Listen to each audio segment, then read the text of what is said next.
BA second year geography practical भाग 3। इससे पहले BA second year geography practical के 2 भाग बन चुके हैं। आज हम पिरामिड के बारे में पढ़ेंगे। निम्नलिखित आंकड़ों के आधार पर एक पिरामिड आरेख का निर्माण कीजिए। इसमें तालिका दी गई है। प्रश्न दिया गया है आयु वर्ग 0 से 9, 10 से 19, 20 से 29, 30 से 39, 40 से 49, 50 से 59, 59 से 69 और 70 से ऊपर। ये संख्या दी गई है पुरुषों की करोड़ों में और इधर स्त्रियों की संख्या दी गई है करोड़ों में। आयु लिंग पिरामिड दर्शाने के लिए स्त्रियों के और पुरुषों की संख्या को दर्शाया जाता है। तो इसके लिए बनाने के लिए सर्वप्रथम आप देखिए, इसमें ये तालिका जो हमने अभी देखी थी, सबसे पहले आपको एक सीधी रेखा खींचनी है।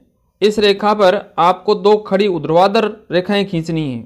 उसके बाद नीचे के जो आधे जो भाग है इसके एक तरफ इस तरीके से स्केल बनाना है और उनमें संख्याएं लिखनी है। स्केल में 0, 1, 2, 3, 4, 5, 6 और 7। उसके बाद दूसरी तरफ भी स्केल बनाना है। 0, 1, 2, 3, 4, 5, 6 और 7 इस तरीके से।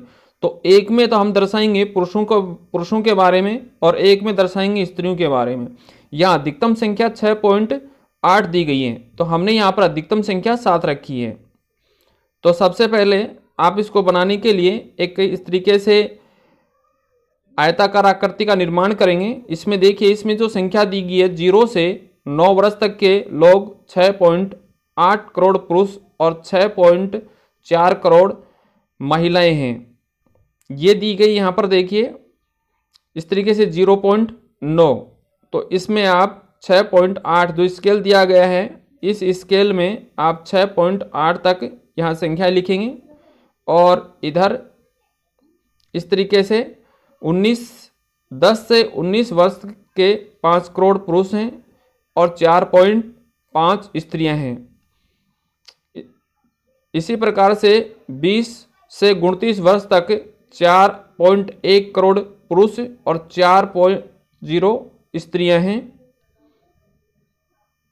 इसी प्रकार से 40 से 49 उम्र के जो लोग हैं वो दर्शाए गए हैं। तो प्रत्येक उम्र के लोगों के इस तरीके से आप इनका निर्माण करेंगे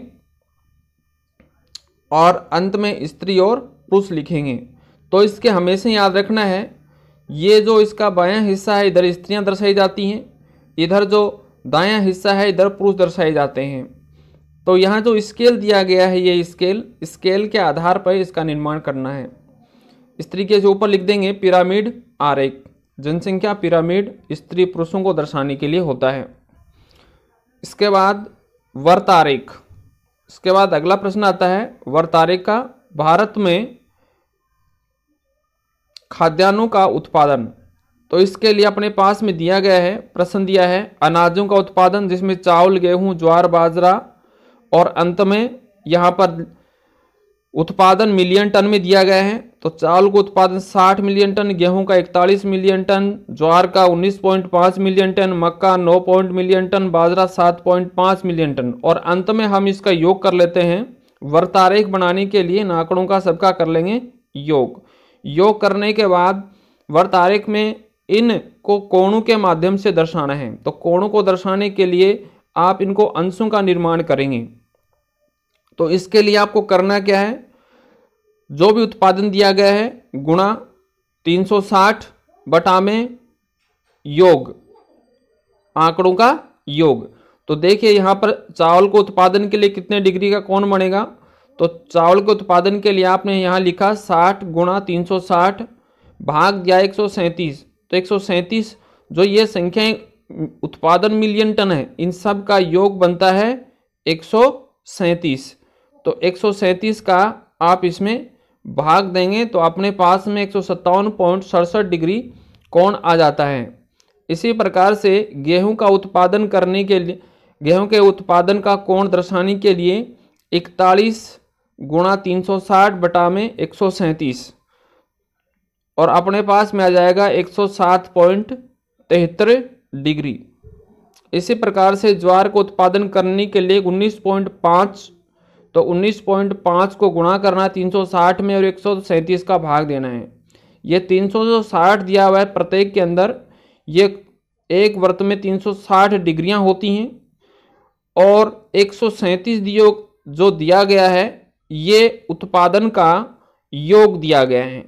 उत्पादन की जगह जो भी आंकड़े होते हैं उन आंकड़ों का योग कर लेना है और इस तरीके फिर गणना करनी। इसी प्रकार से मक्का के लिए 9 गुणा 360 बटा 137 आपके पास में 23.65 डिग्री आ जाएगा। इसी प्रकार से मक्का के उत्पादन के लिए 7.5 गुणा 360 बटा में 137 19.71। तो इस प्रकार से अपने पास में ये डिग्रियां आ जाती हैं। इन डिग्रियों का योग होना चाहिए 360, प्रॉपर योग होगा 360। 157.67, 107.73 डिग्री, 51.24 डिग्री, 23.65 डिग्री, 19.71 डिग्री, इन सबको जोड़ेंगे तो अपने पास में 360 डिग्री आ जाएंगे। अब इनका संचय मान बनाना है, तो संचय मान बनाने के लिए आपको क्या करना होता है, 157.67 चावल का संचय मान है। अब 157.67 के अंदर आप 107.73 जोड़ेंगे तो 265.4 डिग्री आ जाएगा। 265.4 के अंदर आपको 51.24 जोड़ने हैं तो 316.64 आ जाएगा। और उसके बाद 23.65 डिग्री आप 316.64 में जोड़ेंगे तो 340.29 डिग्री आ जाएगा। इसी प्रकार से 340.29 में 19.71 जोड़ेंगे तो आपके पास में यहाँ पर आ जाएगा 360 डिग्री। तो इस प्रकार से कुल मानों का योग कितना हो गया, 360 डिग्री। अब इसका आप एक वृत्त आरेख बनाएंगे तो हमने यहाँ पर लिखा है प्रत्येक वृत्त की देखिए कोणों का अंश कितना है। पहले इसको देखिए, आपको अभी मैंने पढ़ाया है 157.67 डिग्री का कोण बनाना है, 107.73 डिग्री का कोण बनाना है, 51.24 डिग्री का कोण बनाना है, 23.65 डिग्री का कोण बनाना है, 19.71 डिग्री का कोण बनाना है और कुल योग हो गया 365। तो सबसे पहले आपको क्या करना पड़ेगा, एक वृत्त का निर्माण करना पड़ेगा और उसमें आप कोई भी एक आधार रेखा खींचेंगे, किसी प्रकार की एक आधार रेखा खींच करके और उस आधार रेखा पर आप 157.6 डिग्री का यहाँ कोण बनाएंगे। उसके बाद में उस अगली आधार रेखा से, जैसे इसकी आधार रेखा ये हो गई, एक चावल का उत्पादन दर्शाने वाला कोण इसमें निर्मित कर दिया। उसके बाद यहाँ पर अपना चांदा रखेंगे, चांदा रखने के बाद 167 डिग्री का कोण बनाना है, फिर अगले पे चांदा रखकर 51 डिग्री का कोण बनाना है, फिर उसके बाद 23.65 का कोण बनाना है, फिर 19.71 का। यदि आप ऐसा करना चाहते हैं ऐसा कर सकते हैं, यदि आप ऐसा नहीं चाहते हैं तो सबसे पहले आप वर्ताकार चांदा लीजिए और उसमें एक आधार रेखा खींचने के बाद में 157.67 का कोण बनाइए। फिर उसके बाद 200 उसी आधार रेखा पे, इसमें आधार रेखा चेंज नहीं होगी, संचय मान निकालने जो गए हैं इनमें आधार रेखा चेंज नहीं होती है, एक ही आधार रेखा के ऊपर ये सारे कोण बनाए जाते हैं। फिर 265.4 का कोण बनाना है, फिर 316.64 डिग्री का कोण बनाना है, फिर 340.29 डिग्री का कोण बनाना है। तो इन सब का योग हो जाएगा 360 डिग्री। तो इस तरीके से फिर उसके बाद में इसमें आभाएं डाल देंगे, जैसे इसमें बताई गई हैं अलग अलग आभाएं, अलग अलग प्रदेश क्षेत्र अनाज को दर्शाने वाली आभाएं। तो इन आभाओं के दर्शाने के बाद में आप इनके संकेत बनाएंगे, जैसे ये जो इस प्रकार की आभा ये चावल को दर्शाती है, इस प्रकार की आभा गेहूं को दर्शाती है, इस प्रकार की आभा ज्वार को दर्शाती है और इस प्रकार की आभा मक्का को दर्शाती है और इस प्रकार की आभा जो है ये बाजरे को दर्शाती हैं। तो इस प्रकार से ऊपर लिखेंगे वर्त आरेख, व्हील डायग्राम। तो इस तरीके से आपको इसके बाद गोली आरेख, राजस्थान के जिलों की जनसंख्या 2011 के अनुसार इस पंक्ति में जिले दर्शाए गए हैं। इसके बाद दूसरी कॉलम में जनसंख्या दर्शाई गई है। तो इस प्रश्न को हल करने के लिए सबसे पहले हम इन राजस्थान के जिलों की निकटतम संख्या निर्धारित करेंगे। जैसे जयपुर की है 66.26 लाख है, जोधपुर की 36.87 लाख, अलवर की 36.74 लाख, नागौर की 33.7 लाख। इस तरीके से इनकी निकटतम जनसंख्या हमने लाखों के अंदर निर्धारित कर ली है इन सभी जिलों की। इसके बाद इनका हमें इस जनसंख्या का, ये जो दी गई है, इस निकटतम जनसंख्या का हमें ज्ञात करना है घनमूल। निकटतम जनसंख्या का ज्ञात करना है, घनमूल ज्ञात करना है। तो जैसे जयपुर की जनसंख्या जो आई थी 66.26 लाख, निकटतम जनसंख्या उसका घनमूल आया है 4.046। इसी प्रकार से जोधपुर की जनसंख्या निकटतम थी 36.87 लाख, उसका घनमूल आया 3.328। इस तरीके से हमने प्रत्येक जिले की जनसंख्या का घनमूल ज्ञात कर लिया है। इसके बाद में हमें गोले का अर्धव्यास ज्ञात करना है। ये ज्ञात करना है सेंटीमीटर में। तो इसे ज्ञात करने का तरीका है कि जैसे जयपुर है सबसे अधिक जनसंख्या वाला, तो इसके गोला बनाने के लिए हम वर्त बनाएंगे। तो उसके लिए हमने मान लिया कि 2 सेंटीमीटर, इसकी वर्त का अर्धव्यास हमने मान लिया 2 सेंटीमीटर। ये हमारे पास में सभी का आधार हो गया।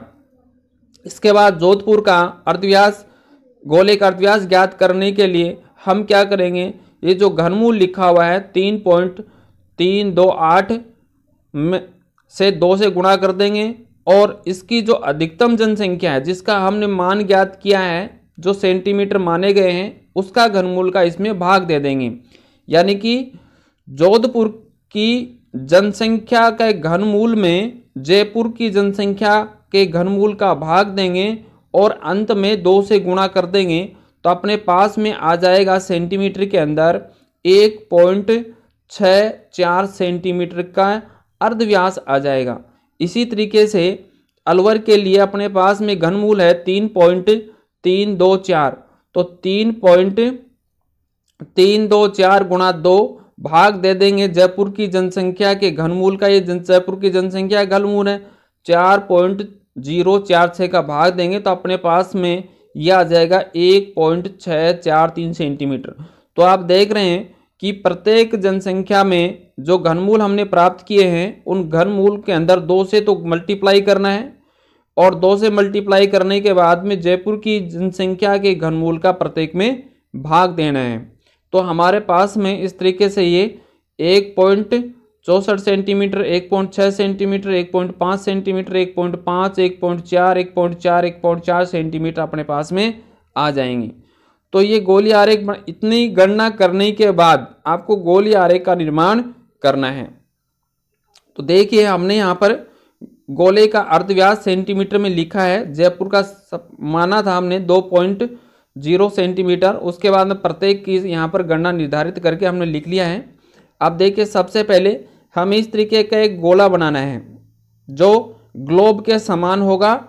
इसमें हमें दूरी लेनी है 2 सेंटीमीटर की। 2 सेंटीमीटर का अर्धव्यास लेकर के और हमें एक वर्त खींचना है, और उस वर्त में इस तरीके से ये बीच के अंदर देशांतर रेखाएं खींचनी है, उत्तर से दक्षिण की ओर। इस तरीके से ये देशांतर रेखाएं खींचनी है।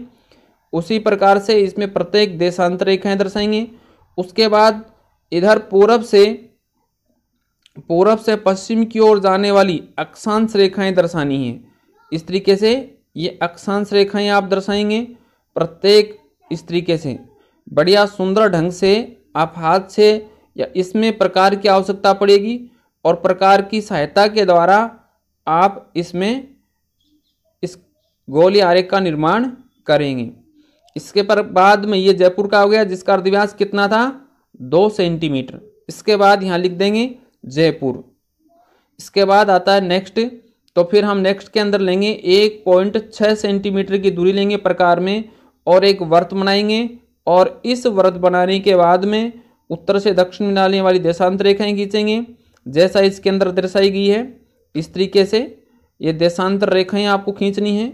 देशांतर रेखाएं खींचने के बाद में आपको इसके अंदर उत्तरी भाग में एक छोटा सा वर्त बनाएंगे। इसके बाद प्रत्येक वर्त का निर्माण करते चले जाएंगे। इस तरीके से आप वर्त का निर्माण करेंगे, और इसके बाद जब ये तैयार हो जाए तो यहाँ लिखेंगे इस प्रदेश का नाम जोधपुर। इसी तरीके से प्रत्येक जिले का आप इसके अंदर वर्त बनाएंगे।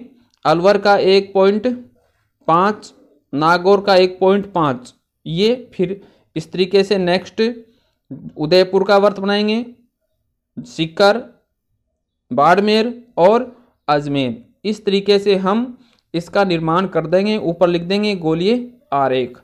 और राजस्थान के जिलों की जनसंख्या 2011 के अनुसार। तो इस तरीके से डायग्राम बन करके तैयार हो जाएगा। प्रिय बीए सेकेंड ईयर के विद्यार्थियों, आपका प्रैक्टिकल के क्लासेज ये चल रही हैं। इन वीडियो को आप, इसके लिंक को आप शेयर कीजिए अधिक से अधिक विद्यार्थियों के पास, जो इस समय अपना कार्य घर बैठकर भी आसानी से कर सकें।